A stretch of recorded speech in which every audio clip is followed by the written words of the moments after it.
तो बच्चों आज के ऑनलाइन क्लास में हम जो है डाई हाइब्रिड क्रॉस के बारे में पढ़ेंगे। पिछली क्लास में हमने क्या पढ़ा था, मोनो हाइब्रिड क्रॉस है ना, पढ़ लिया है।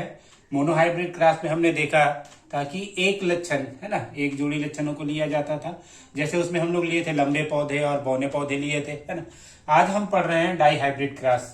ठीक है, सभी बच्चे अपना माइक बंद रखेंगे और ध्यान से सुनेंगे।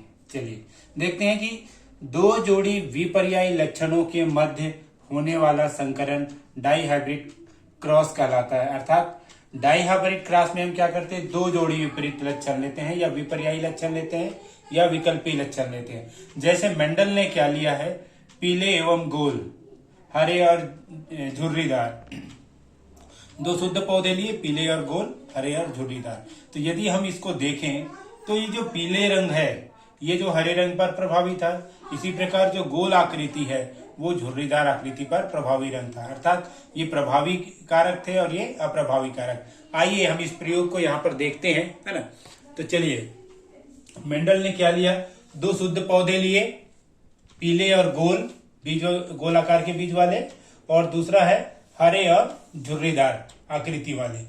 तो ये दो पौधे लिए, इन दोनों के मध्य क्रॉस कराया तो उनको गेमेट जो लेते हैं, गेमेट इस प्रकार प्राप्त हुआ है ना। इन दोनों गेमेट के मध्य जब क्रॉस कराते हैं तो F1 जनरेशन में जो पौधा प्राप्त हुआ वो जो कि गोलाकार और पीले कलर के थे। इस चित्र में आप स्पष्ट दिख रहे हैं कि आकार गोल है और आखिरी कलर कैसे है, पीले रंग के हुए। तो इनमें फिर स्वपरागन कराया जाता है F1 जनरेशन में। तो इसके लिए हमको 4 प्रकार के गेमेट प्राप्त हुए। तो ये पूरा का पूरा चक्रबोर्ड कहलाता है। इसको इस प्रकार आपको चक्रबोर्ड बनाना पड़ेगा। तो इस प्रकार गेमेट पहले इधर लेते हैं, capital R Y, capital Y, small R, small Y, capital R, small Y और आर। ठीक वैसे ही क्रम में इस प्रकार भी लेंगे। दोनों प्रकार जब हम गेमेट ले लेते हैं तो एक का क्रॉस कराते हैं। देखिए, कैपिटल आर वाई और कैपिटल वाई आर, इसको लिखेंगे तो इस प्रकार का प्राप्त होगा। ये पहली संतति है। तो ठीक इसको यहाँ और यहाँ इसके साथ क्रॉस कराते जाएंगे। इसी प्रकार इसका इसके साथ क्रॉस कराएंगे और इसका इस प्रकार। तो इस प्रकार लगातार हम पूरा जब क्रॉस करा लेंगे तो क्रॉस कराने के पश्चात हमको लगभग 16 खानों का एक इस प्रकार का चक्रबोर्ड प्राप्त होगा, है ना। तो इसमें देखिए, अब ये 16 संतति प्राप्त हुए हैं, है ना। अब इसकी हम गणना करते हैं या देखते हैं, अवलोकन करते हैं। तो चित्र में ध्यान दीजिएगा, ये गोल और पीले हैं। तो 1 2 3 4 5 6 7 8 और 9। तो 9 प्रकार के जो संतति हैं ये कैसे प्राप्त हुए, गोल और पीले। इसी प्रकार यदि देखें पीले और झुर्रीदार, तो 1 2 और 3, ये 3 कैसे प्राप्त होते हैं, पीले और झुर्रीदार। इसी प्रकार देखते हैं 1 2 3, ये गोल और हरे प्राप्त होते हैं, और एक जो प्राप्त होता है ये कैसा, हरे और झुर्रीदार प्राप्त होता है ना। तो आइए इधर देखते हैं, ये जो है गोल और पीले 9, पीले और झुर्रीदार 3, हरे और गोल 3, हरे और झुर्रीदार 1। तो इस प्रकार मेंडल का जो अनुपात आया 9 अनुपात, है ना, 3 अनुपात 3 अनुपात 1 आया।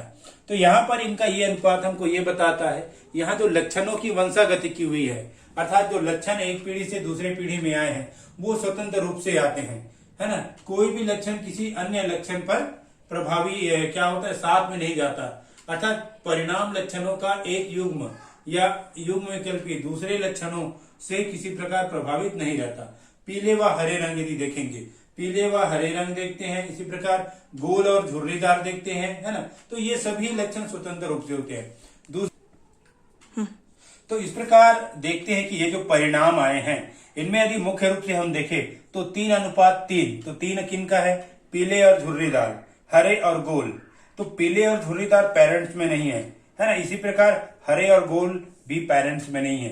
तो इस प्रकार नए लक्षण आए हैं। तो ये नए लक्षणों का आना ये बतलाता है कि इनकी वंशागति की है वो कैसी होती है, स्वतंत्र रूप से आती है ना। तो इसी नियम के आधार पर मेंडल ने अपना जो अगला नियम दिया है वो स्वतंत्र अपव्यूहन का नियम दिया है। तो मेंडल का जो अगला नियम है वो स्वतंत्र अपव्यूहन का नियम डाई हाइब्रिड क्रॉस के आधार पर आधारित है। धन्यवाद।